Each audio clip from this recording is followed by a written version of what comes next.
ایک دفعہ انسان توبہ کے آنسو بہا دے,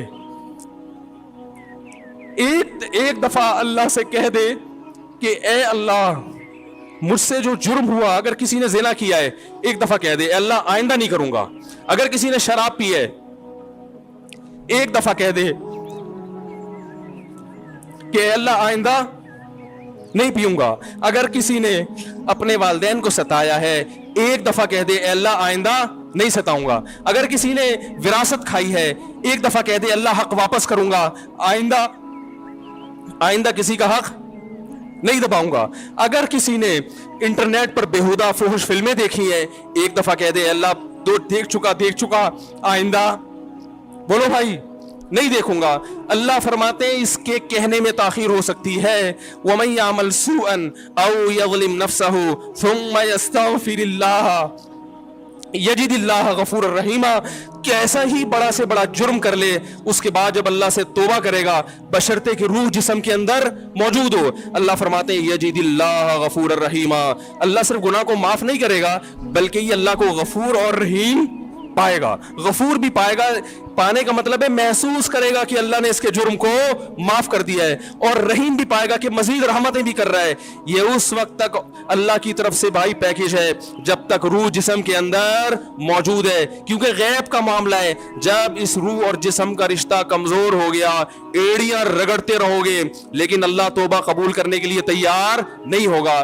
اللہ سے دعا ہے کہ اللہ ہمیں اس وقت کے آنے سے پہلے سدھرنے کی توفیق عطا فرمائے, اور اس بے حیائی کا جو طوفان ہمارے معاشرے میں پھیلا ہوا ہے اللہ اس بے حیائی کے طوفان سے ہمیں بھی اور اپنے اہل و عیال اور اپنی اولادوں کو بھی بچنے کی.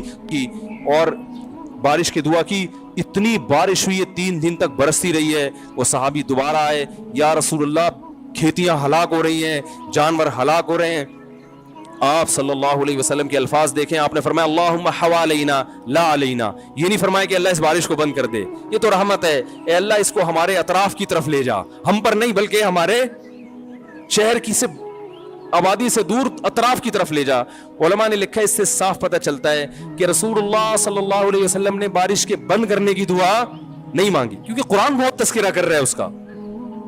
تو اللہ جیسے اس بارش سے مردہ زمین کو زندہ کرتا ہے, اے اللہ تو ہمارے دلوں کو بھی حیات اور زندگی دے دے. دل مردہ ہیں, زمینیں زندہ ہو رہی ہیں, زمینوں میں پیداوار پیدا ہو رہی ہے, مگر دل میں اللہ کی محبت کے چشمے جاری نہیں ہو رہے. اور قرآن نے اس کی بہترین مثال دی ہے, وَإِنَّ مِنَ الْحِجَارَةِ لَمَا يَتَفَجَّرُ مِنْهُ الْأَنْهَارُ, فرمایا کہ او اشد خشیہ, کہ ان کے دل پتھر سے بھی زیادہ سخت ہو چکے ہیں. پھر فرمایا پتھروں میں بھی تین قسم کے پتھر ہوتے ہیں کہ وَإِنَّ مِنَ الْحِجَارَةِ لَمَا يَهْبِطُ مِنْ خَشْيَةِ اللَّهِ, کہ بعض پتھر ایسے ہوتے ہیں جو پہاڑوں سے لڑک جاتے ہیں, یہ لڑکنے کے لیے بھی تیار نہیں ہے, اپنی جگہ پہ جامد ہوئے ہوئے.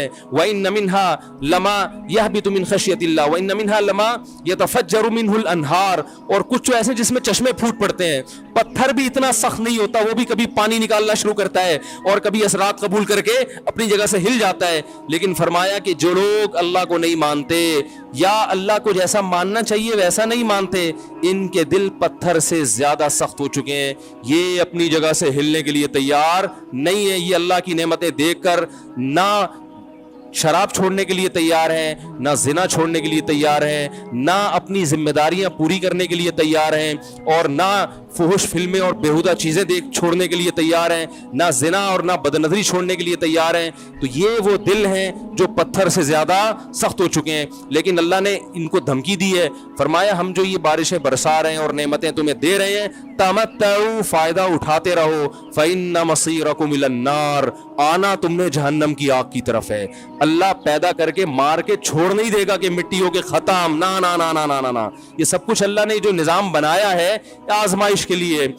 آج لوگ تکبر کر رہے ہیں, فخر کر رہے ہیں, اللہ کے حکام کی دھجیاں اڑائی جا رہی ہیں, لیکن اللہ نے فرمایا تمتعوا, مزے اڑا لو. میں نے بتایا نا لبرل لوگ زیادہ مزے اڑاتے ہیں, بارش میں بغیر کپڑوں کے انجوائے کرتے ہیں. مولانا لوگ تو بیچارے تھوڑا کپڑوں کا خیال کر لیتے ہیں نا. تو اللہ فرماتے ہیں تمتعو, بہت مزے اڑاؤ, شرابیں بھی پیو, زنا بھی کرو, حرام دوستی. جو شادی کی بات کرے اس پر تو بولو ہر وقت شادی شادی کرتا رہتا ہے ممبر پہ بیٹھ کے, لیکن زنا کرتے رہو بیٹھ کے, لڑکیوں سے حرام دوستیاں لگاتے رہو, یتیموں کا مال کھاتے رہو, بڑا بھائی چھوٹے بھائی کو وراثت نہ دے, انٹرنیٹ پر پوری پوری رات ننگی فلمیں دیکھتے رہو بیٹھ کے, لڑکیوں سے اسکائپ پہ ویڈیو چیٹنگ کرتے رہو. اللہ فرماتے ہیں تمتعو, مزے اڑاؤ جتنے اڑا سکتے ہو. ان مصیرکم الی النار, آنا آگ کی طرف ہے, کیونکہ میں رب ہوں, میری سزا پھر میرے حساب سے ہوگی, تمہارے حساب سے نہیں ہوگی. وہ سزا مؤخر اس لیے کی ہے کہ بہت بڑی ہے, چھوٹی موٹی ہوتی تو اسی وقت 2 تھپڑ لگا کے چھوڑ دیتا. یہ تاخیر اس لیے کی ہے کہ مہلت دے رہا ہے, مہلت, اب توبہ کر لو, اب توبہ کر لو, اب توبہ کر لو. نہیں کی تو اللہ فرماتے ہیں موت کا جب وقت آئے گا, پوری دنیا کی دولت بھی اگر دے گا تو میں تیری جان نہیں چھوڑوں گا. کلا انہا کلمۃ ہوا قائلھا, فرمایا اس سے پہلے توبہ کے 2 آنسو بہاتا. زمین اور آسمان نے اگر گناہوں سے زمین اور آسمان کے خلا کو بھر دیا ہے نا, وہ 2 آنسو آگ ٹھنڈا کرنے کے لیے کافی تھے. لیکن جب تم موت اپنی آنکھوں سے دیکھے گا, ساری دنیا کی دولت بھی خرچ کر دے گا, تو اللہ فرماتے ہیں توبہ کا کلمہ ایسا ہوگا, انہا کلمۃ ہوا قائلھا, ایک زبان سے نکلا ہوا کلمہ جو ہوا میں تحلیل ہو گیا. اللہ اپنے قانون میں بہت سخت ہے میرے بھائی. فرعون ساری زندگی نافرمانی کرتا رہا, جب پہلا غوطہ کھایا ہے توبہ کی نا اس نے, اور کیسی پرفیکٹ توبہ کی, کہنے لگا آمنت انہ لا الہ الا الذی آمنت بہ بنو اسرائیل. یہ نہیں کہ میں اللہ پر ایمان لایا, کیونکہ اللہ کے مفہوم میں فرق ہو سکتا ہے اپنے آپ کو اللہ کہہ رہا ہو, پوری تشریح شرح کے ساتھ حاشیے کے ساتھ کہہ رہا ہے کہ میں اس رب پہ ایمان لایا جو ایک غلام قوم کا رب ہے. صحیح ہے نا, میری جو بنی اسرائیل جو میرے غلام تھے نا, وہ جس کو رب مانتے ہیں میں اس پر کو رب مانا میں نے. اللہ فرماتے ہیں آل آنا, اب ایمان لا رہا ہے, وقد عصیت قبل, اس سے پہلے تو نے نافرمانی کی ہے, ایسا عبرت کا نشان بناؤں گا. فالیوم ننجیک ببدنک لتکون لمن خلفک آیا, تو مر جائے گا تیری باڈی سلامت رہے گی, آنے والے لوگ قیامت تک تیری باڈی کو دیکھ کر عبرت حاصل کرتے رہیں گے کہ یہ ہے جس نے زمین پر ایسی حکومت کی کہ اس کی حکومت کے کھوٹے زمین پہ گڑ گئے.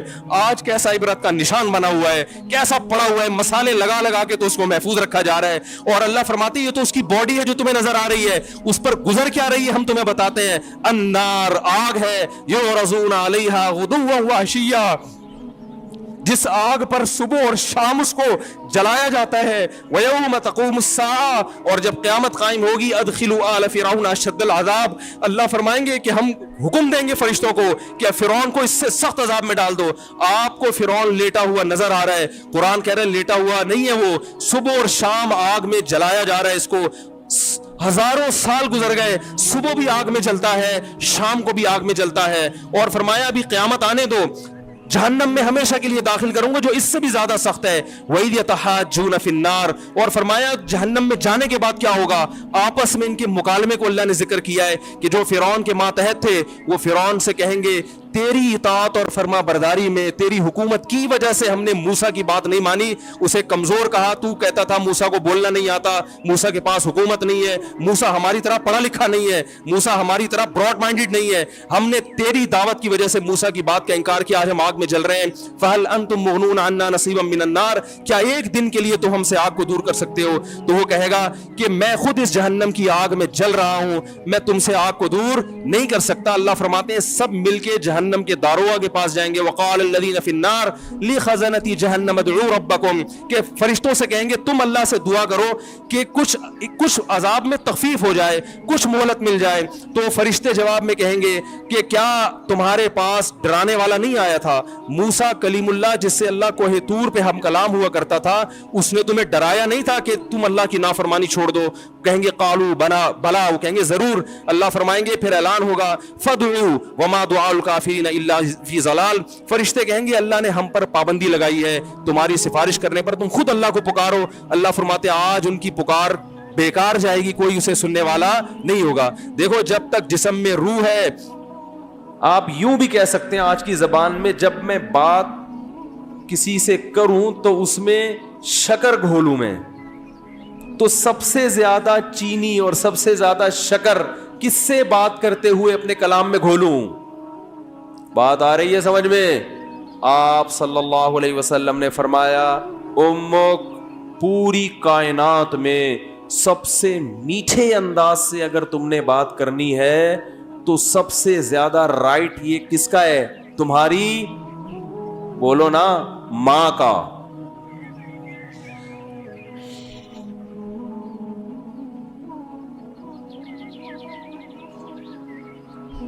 صحابی نے عرض کیا یا رسول اللہ،